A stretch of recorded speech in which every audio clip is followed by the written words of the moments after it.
makakawin ng bibig tayo.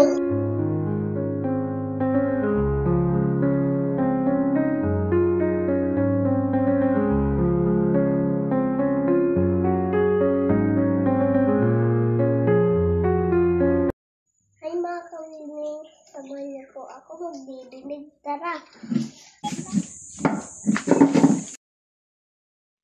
Dahil sobrang init po ng panahon at kailangan nating maging masunurin at mabait na bata, tara po, didigan po natin ang halaman ng aking mama.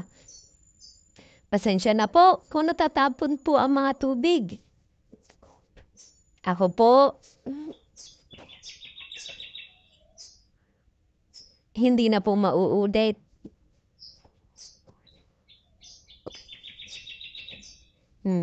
Pagkapuno po niyan, tara na po. Medyo malayo nga lang yung halaman ng mama ko sa tubig na pinagkukunan ko. Pero okay lang kasi malakas naman ako.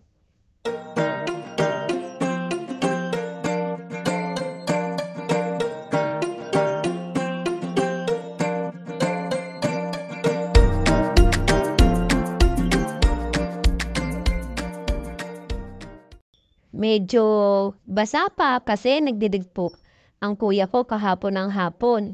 Ngayon, ako naman ang magdidilig. Walang kapantay o inay at itay salamat sa inyong gabay. Ako ay pinagpala dahil walang kapantay. Ang pag-ibig niyo sa akin kahit ako ay pasaway. At sa dami ng aking nagawang kasalanan, kahit kailan ay hindi niyo ko pinabayaan. Luha ko'y pinupunasan, sugat ko'y nilulunasan upang di ko maranasan ng sagdulang kahirapan. At ito po, baka napapansin nyo, medyo madamo na po yung halaman ng mama ko. Hindi na po kasi na gagamasan. Kaya, ang gagawin po natin,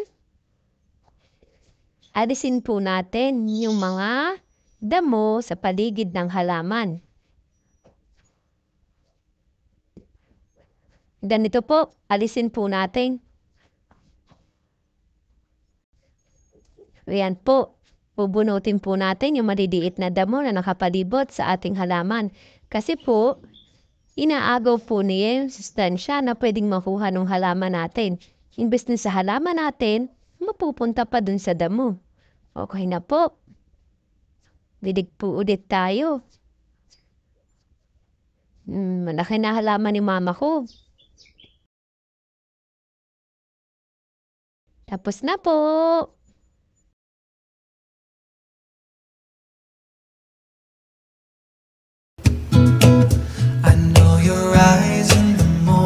Sun, I feel you touch me in the pouring rain, and the moment that you wonder far